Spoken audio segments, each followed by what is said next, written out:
here we are once again with the Dustin Box Podcast. Today, sat down with my good buddy Chad Dedmon. He is an amazing guy. Super stoked to have him on the podcast. He's kind of jumping into a new season of life, and I'm going to let him talk about that on the podcast. He's crazy. He's all over the place. He has pushed me and stretched me in so many ways. We've known each other for years. And fun fact about Chad, when he was young, fresh out of high school, and he actually went on his own to, I think, Indonesia on a mission trip just by himself, and preached the gospel all over the place. His life is kind of like that. He's traveled and done ministry, they live in Redding right now, him and his wife Julia, and really exciting stuff that God's doing right now with him, and thought it'd be fun to talk to him about it. So here we go. All right, dude, I'm here with Chad. I'm going to do intros and stuff later, so it doesn't matter. Sure. Dude. Bingo was his name-o. Let's go. Just in case people don't know who you are, real quick, what are you doing right now? We'll get into kind of your journey and stuff in a little bit, but, what are you up to right now? Are you on staff at school, or are you just helping out and serving here at the church? Oh, yeah. I mean, Julia and I were ordained by Bethel and Iris in 2008, and Dustin knows Julia, my wife, and Dustin over here went to school of ministry together. And yes. What was that, 2001? Yeah. You were in first year? Yeah, 2001. And then I met you when you were in second year. But I'm not doing a big introduction or anything, but just connecting some dots. But no, I'm not on staff at Bethel, but just transitioned out a year ago to kind of relaunch our ministry, Encountering Jesus. Nice, And nice. We put on a few conferences. We'll talk about it some more, getting ready to launch like a prayer, evangelism deal, kind of mandate, pray for California on a stand-up paddleboard. Going down the whole coast. Yeah. Wait, pray for California on a stand-up paddleboard. Well, we could swing by there. Just let me. Okay, sorry. Okay. I mean, yeah, sure. We could talk about that. Yeah. I mean, and then too, it's an awesome, Dustin and I, we've known each other since 2002. Yeah. And so it's been 15 years. And there's something about time, right, Dustin? Yeah. You can't fast forward it. You embrace it. You don't think it's a coincidence, the people that... I mean, I remember Dustin and Julia, my girlfriend, who Drew went with us to go see Jason Upton. Was it Hannah, now Jean-Pierre? Yeah, I think Hannah was there. Because Hannah and Julia were roommates. Yeah. I mean, but you don't... the point that I'm articulating is it's not a coincidence, those that... you kind of discover God or discover who you are, and in those early 20s, and then to kind of see each other grow into their own skin and being comfortable in their own shoes. It's really cool. You know, that's 15 years, of equity with God and just all the crazy stuff that you've done, all the crazy stuff that I've done, and Julia and I have done, and yeah. So, anyways. It was awesome to come back on staff at Bethel in 2012, and then I transitioned in 2016 because I had a dream where I was stand-up paddleboarding the whole coast of California. And I was in the Big Sur area, where it's this beautiful part of Central Coast, California, and these two angels came down, and they had stand-up paddles. And they started stirring the waters around me, and I started spinning, and then the air that I was breathing turned into healing. And so I was breathing in healing. And then I saw this cloud of healing around me, and then went over the state of California. Yeah. And then God said, hey, this is what you're called to do in the next season of your life, is to pray for California and to pray for America. Yeah. And so I woke up from the dream, and the Lord is talking to me you ever heard people articulate when they have a dream, they come out of a dream and they feel like it's a vision? They don't know if it's a dream or a vision or open vision. Totally. I think it's one that you're freaking together. Probably groggy, because you don't know really, maybe you just woke up, right? You just woke up, or maybe I understand that to some extent, and I don't think I've literally felt groggy. It was in the middle of a supernatural experience. It's if you're having a supernatural experience in the form of a dream, but maybe you get woken up in a natural state, in a natural way. Yeah. But you're still going to continue to have that spiritual experience in the context of being awake. So maybe you're having an open vision, but you can't, Anyways, God's talking to me nonetheless. and like audible voice and says, Chad, it's time for you to come out of the closet and to tell people that you're an intercessor and that you've been an intercessor your whole life, and that that when I say intercessor, Chad, in the context of the church, like what comes to your mind? And then obviously this is me and God, and so I'm like, God, model of intercessor to me, or when you say intercessor, what comes to my mind is a woman in her mid-60s that's blowing a shofar, with the Israel shawl, line of Judah flags, totally. Like, awesome. And I'm telling God this, and He says, yeah, that's totally true, Chad, and that was totally me. But your generation isn't fully connecting with it, and that they need to connect to it, but there's other ways of prayer. And so I want you to begin to discover, what does prayer look like to you, and how to articulate it.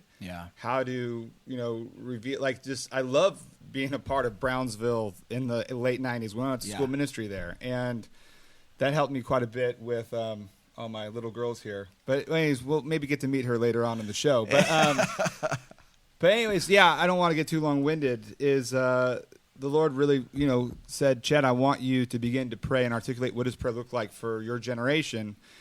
And there's another Jews people movement getting ready to hit.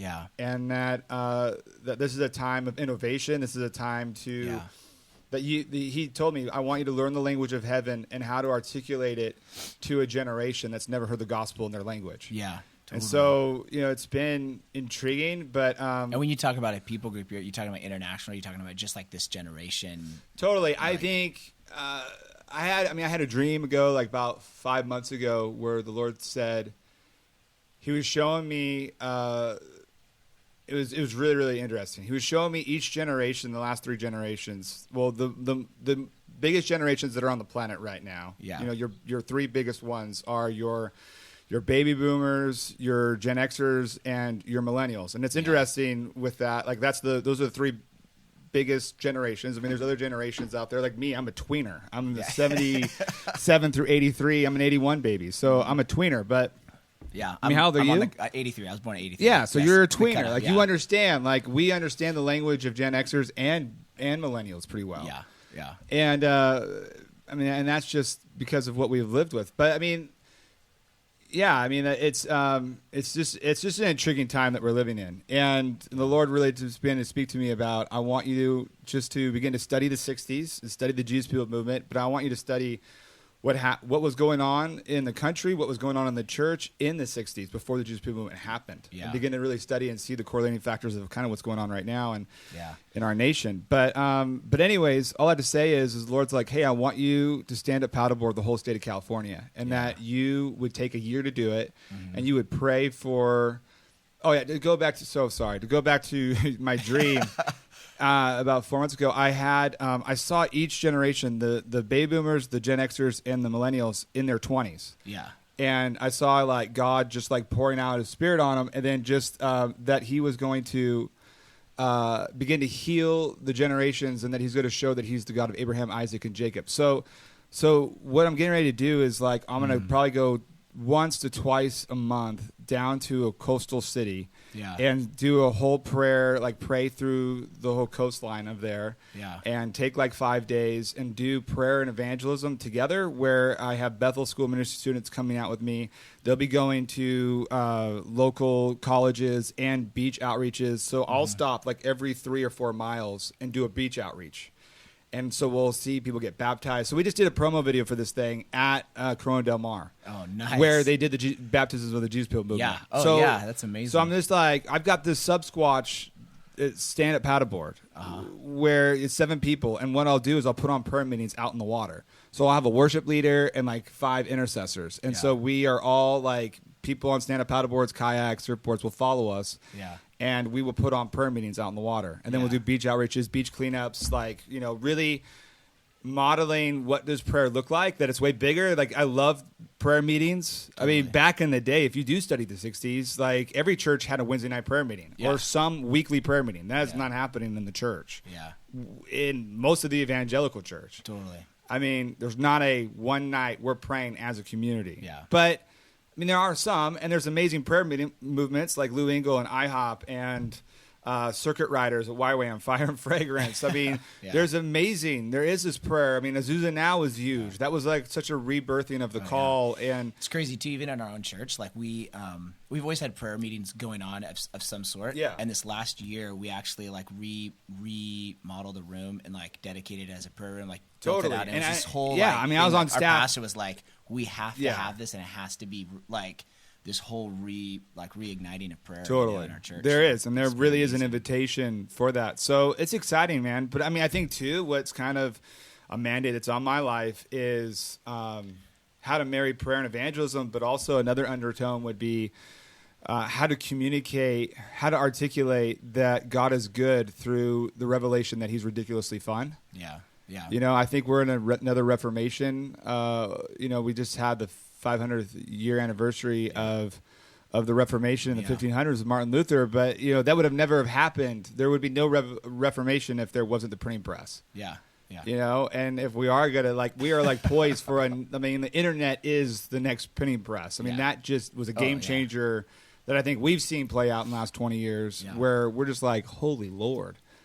It's amazing. It completely changes everything. But I think the Reformation that we're going to see is like the reason why I love being a part of the tribe of Bethel and Iris and running with Sean Bowles is this Reformation that God is good. Yeah.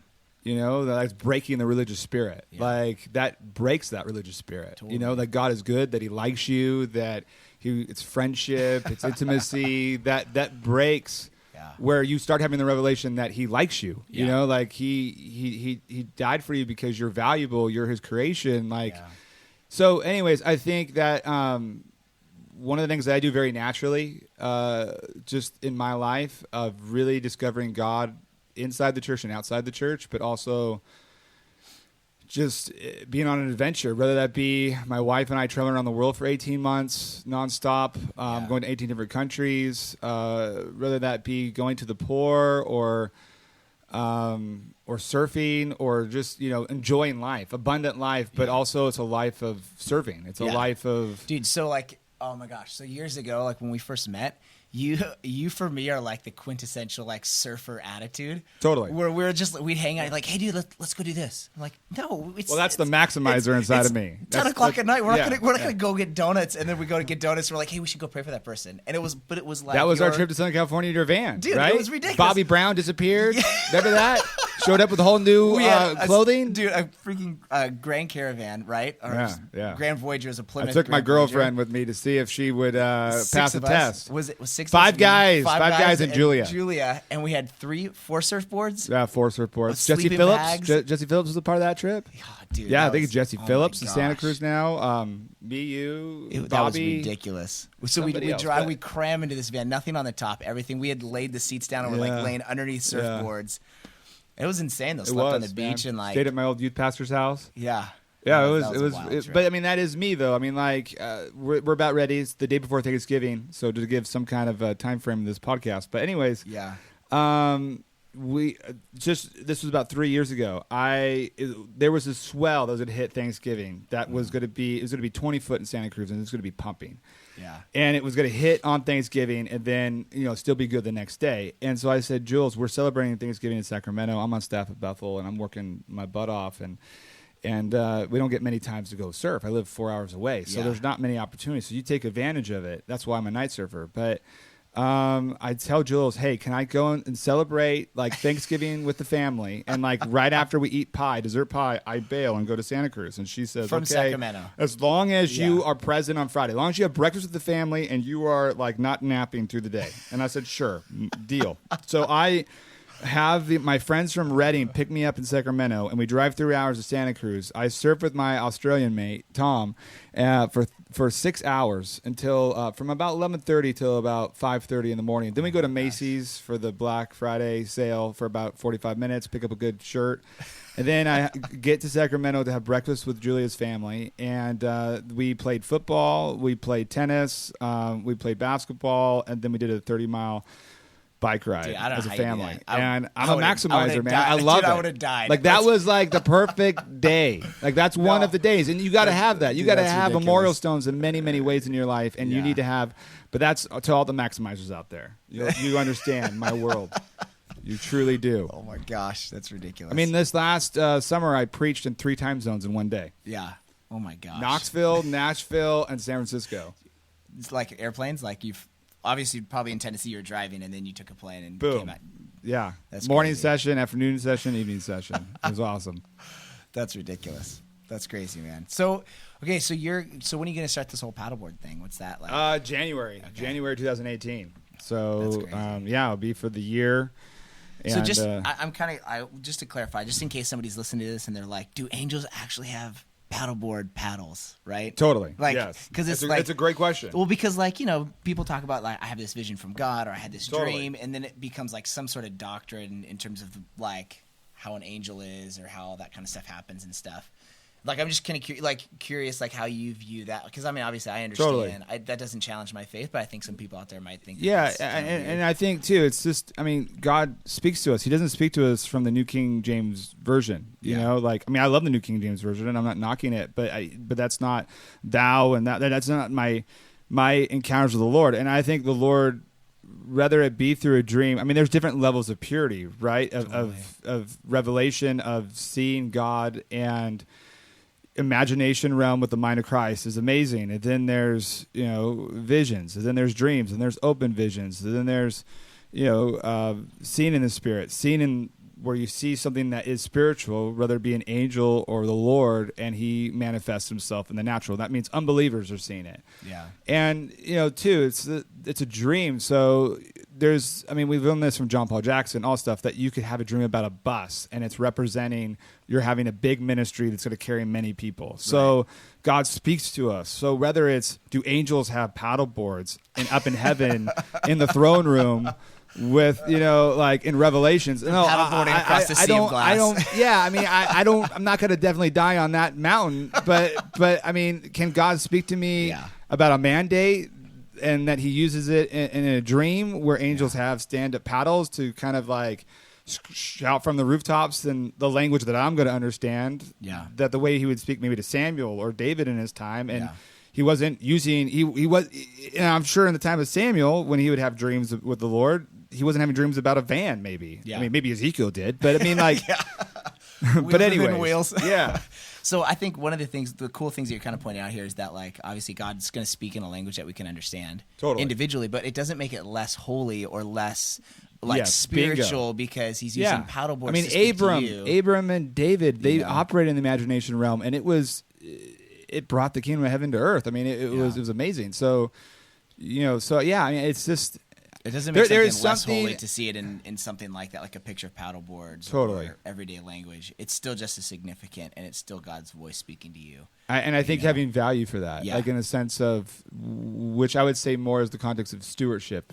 But I mean, that even translates into like what you're doing with the whole paddleboard stuff, where it's like, hey, if this is the generation we're reaching, or this is where we're, like we want to reach a beach community or kind of like paddleboard up and down the coast, like God's going to speak in a language that's going to touch their life in a profound way. Definitely. There's that going on. But I mean, like, I think the Lord really spoke to me a couple of years ago. Hey, I'm going to really teach you in this next season on how to kill 3 birds with one stone. So, I mean, I think a big thing that as well is to really take a shot at modeling what does prayer look like and what does God look like as a fun God. Yeah. Meaning that it's creative. It's being authentically you, but to release that through social media, to begin to scream from the rooftops, what does sonship look like? What does spirit of adoption look like? What is being an intercessor, a friend of God looks like? And so hopefully it sparks people to get out of the 4 walls to pray. What does prayer without ceasing look like? What is true co-laboring through intimacy and friendship with God, and understanding that creation is groaning for the revealing of the Son of God. And I think that's been such a barrier where people are like, oh, I have to pray for an hour. I got to pray for this long. Well, I got to go fight in a closet. And that's really good. No, that's super solid to have those times. I think that is solid. But I think the church has been way too compartmentalized. That's, exactly. That we've had a lot of prayer movements they've stayed in the prayer room. And that's not what I saw in Acts 2. Yeah. That there needs to be a marriage of the two. And that's not knocking any past prayer movements, but I've been around these guys where I have seen.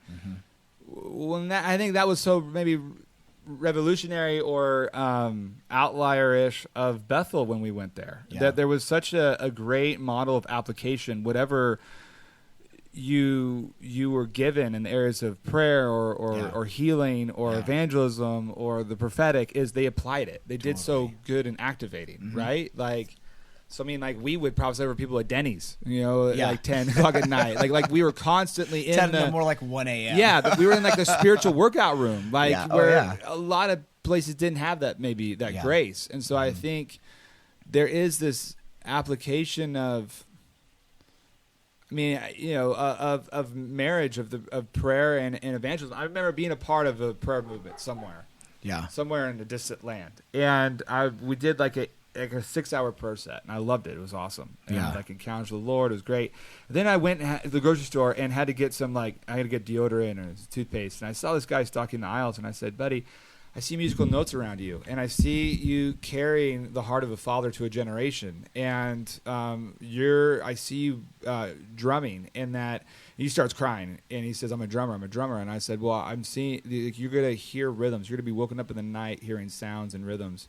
And he goes, I do all the time. I have a music journal, and I said, it's the Father, like calling you home. Yeah. And he's like, I want to know Jesus. Like, so I look at the guy who's like leading this prayer thing. I'm like, hey, do you want to lead him to the Lord? Like, we just prayed for 6 hours for like the spirit of adoption and evangelism and salvation in the streets of our town. That's what we're praying for, revival. Yeah. And here it is. Yeah. And I'm like, dude, do you want to lead him to the Lord? He's like, no, dude, you're the evangelist. Like, you go, do it. And I'm just like, no, like, there's something beautiful about what you are praying into that you begin to see the fruit, but out of your own hands. You know what I mean? Yeah.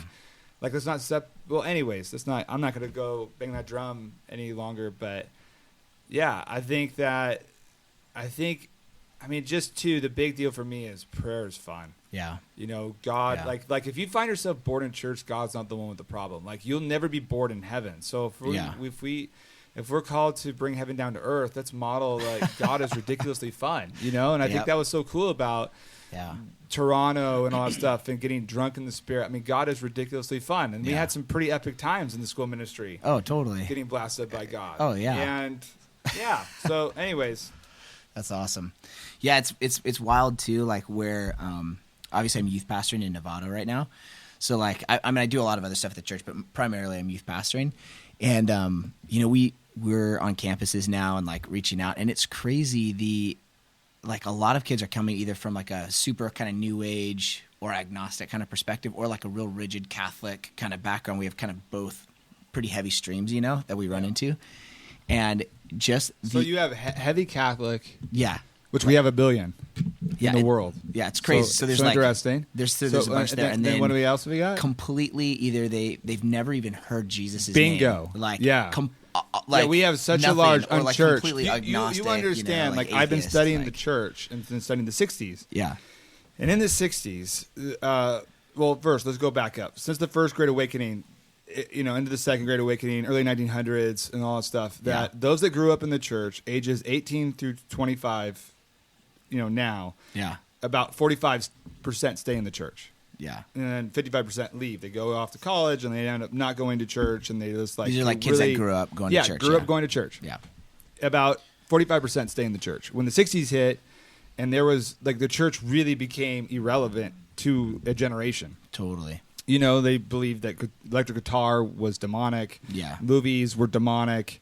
Blues was demonic. Like music that we know and love. Yeah. And is now in the church. The drums were huge.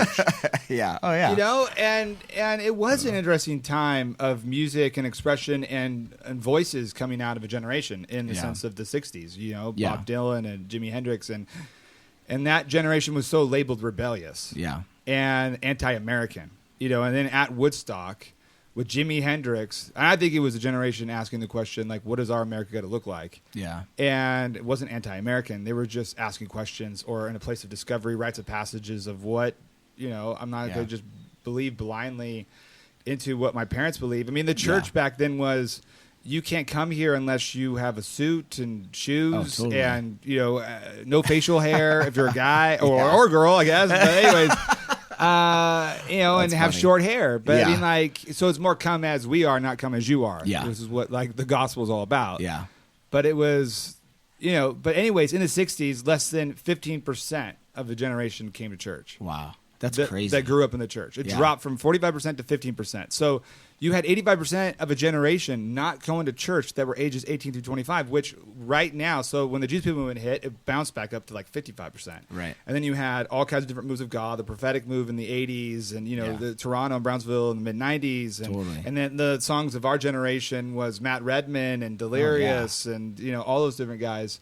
Where now from 2010 to now, it's dropped to 15% again. Wow. What it was in the 60s. Yeah. So it just tells me we're about ready to see another Jesus People movement, because I've seen the last year over 100 people saved that are in their 20s. Yeah. Like just one-on-one in the last year. That's what I was going to say. We stepped into this we started doing a campus club, right? And started with like 6-7 kids that were just from our youth group, and even some of those kids wouldn't even come, Yeah. And we just started praying into it. And I have this leader that his name's Travis, and he kind of reminds me a lot of you. He's grew up skating, went through like his teen years, smoking dope, and just kind of was out, and then gets radically saved. He had this whole bus ministry where he would ride his bus to work, like the public bus to work, and would just go and purposely sit next to people and then give them words and pray over them. They'd get healed, they get saved. There's just crazy stuff. That's awesome. Dude, he totally reminds me of you so many ways. So he kind of has taken over and really started pushing this campus club. Well, he changed his room because he actually went to that school, to this teacher that's like an agnostic, doesn't whatever. And we changed rooms there, and there's this classroom full of students that just hang out and lunch. Well, we started our campus club there. They all decide to stay. We bring in pizza and hang out and stuff.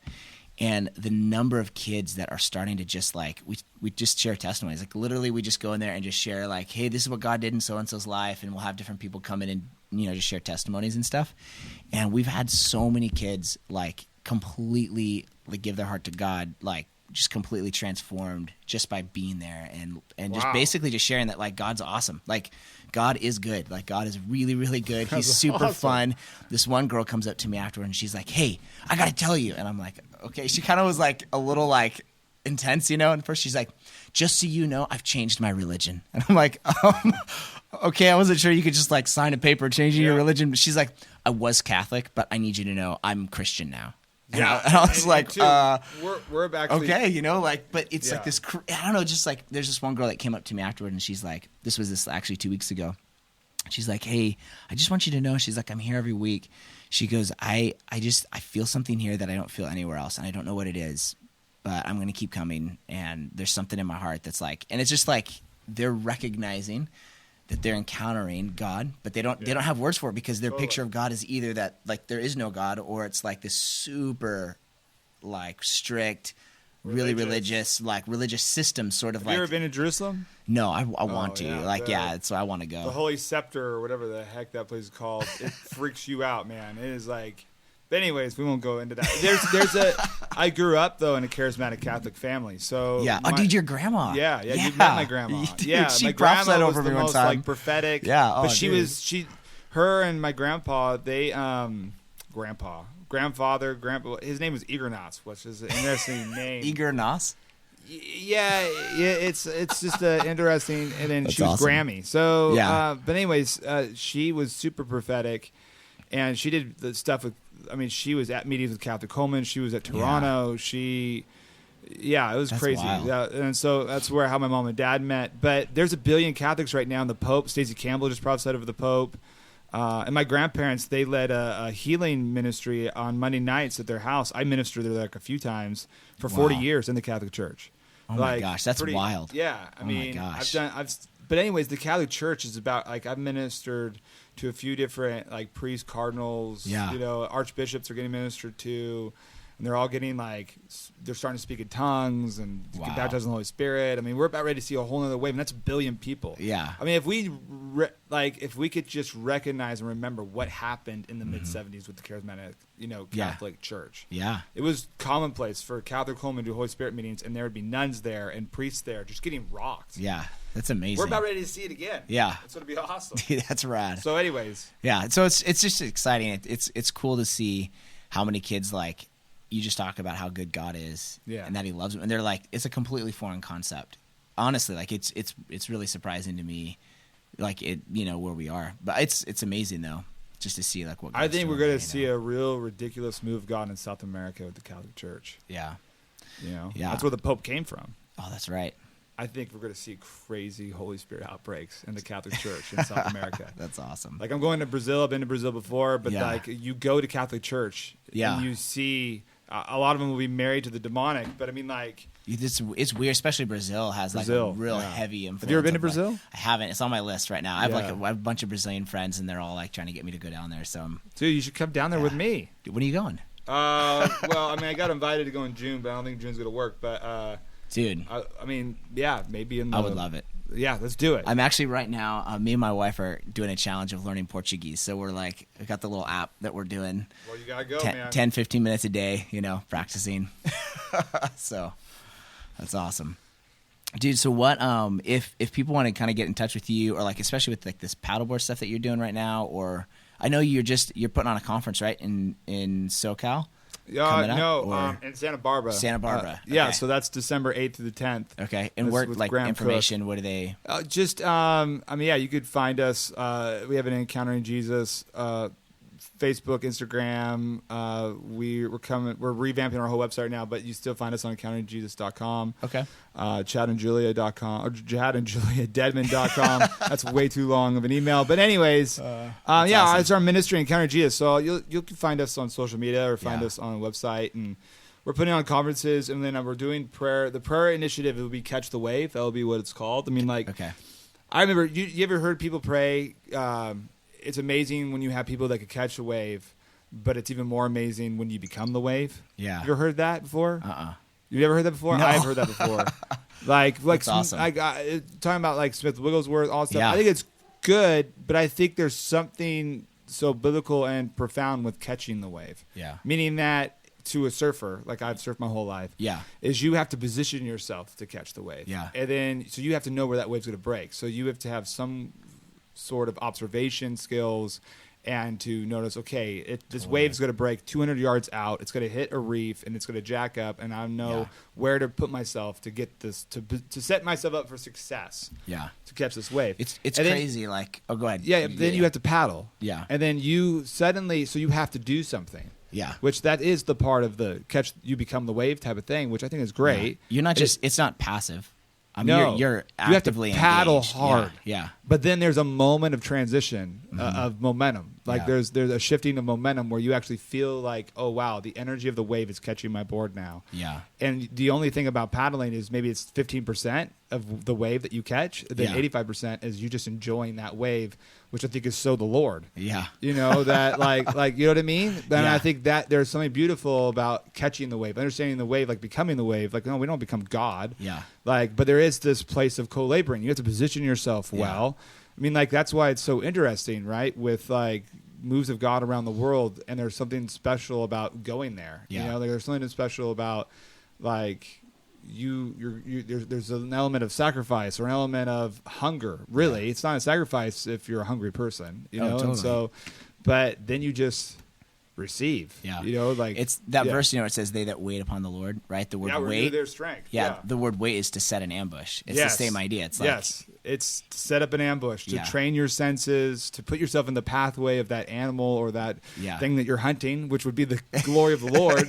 Right. You're putting yourself in the pathway. You know where to position yourself. Like that comes from studying. That comes from learning. That comes from doing it. Yeah. You know. Have you gone up on Mount Shasta, where the Sacramento River starts, the headwaters of the Sacramento River? I mean, didn't we ever go there with Benny Johnson? We went there one time with Benny. I wasn't sure if you were on that trip or not. I was totally on that trip. Okay, so last year, 2016, and towards the end of the year, I was up here for the Young Saints Conference. You know, Tom Crandall put on, and I'm in the I think we even I don't remember if I told you about this, but I'm in worship, right? And I just hear the Lord say like, it's the 50-year anniversary of the Jesus People movement. And it was like this thing in my heart of like, this is something we need to like partner with, you know, that God wants to do this again. And I'm like, I'm not good with dates or whatever. So I was kind of like in my mind, I'm like, I'm just making this up, you know? So I pull out my phone, I start doing Google searches, and it was like one of the things that I felt like God was saying was it was the 50-year anniversary for the Jesus People movement and the mantle of Lonnie Frisbee, you know, which was one of the guys that like, you know, was one of the key people that, you know, kind of headed up the Jesus People movement, you know. And I pull up my phone, and sure enough, like the hippie movement started in 1967. The Jesus People movement started in the same year, essentially. Lonnie Frisbee got saved in 66, towards the end of 66 in San Francisco, because that's he had this crazy vision down in Costa Mesa area, drugged out, right? He has this drugged out vision of seeing Jesus in San Francisco. So he goes up there and gets saved, Haight and Ashbury, gets saved on the street. And then he moves to Nevada, where I'm living, in 1967, and so it sets up a commune there, and this whole deal. And I was I'm kind of just in this place in worship, just freaking out, oh my gosh, one, I heard from God, oh my gosh, he actually talks to me, for reals, just one of those moments. And two, it was the question was, what are we going to do about it? Mm-hmm. How are we going to partner with what God, God's calendar, so to speak, of there's something happening, there's a building of momentum that God wants to release. And the picture that I got was the headwaters of the Sacramento River, where it's this little 2-foot creek that bubbles up out of a couple of rocks, and it's nothing. It's nothing. You can hop over it. And by the time it gets to the base of the mountain, it's this massive river, Dang. know? And it was in my mind, it was this thought of what is next year going to look like? 2017 going to look like? And I had a lot of pressure and anxiety about it. And so I kind of shelved it because I didn't know what to do, And I know what I did in 2017. Broke my clavicle. Well, I broke my clavicle in the summer of 2016. But anyways. So kind of towards the talk about stress and anxiety. Jeez, man. So so springtime, January. It was more like February.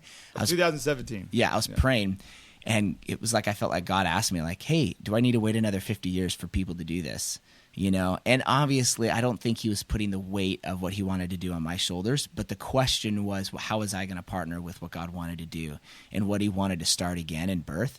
And it was this piece of hey, it can start small, like the headwaters of the Sacramento River, but if you partner with it, by the time it hits the base of the mountain, it's this massive river.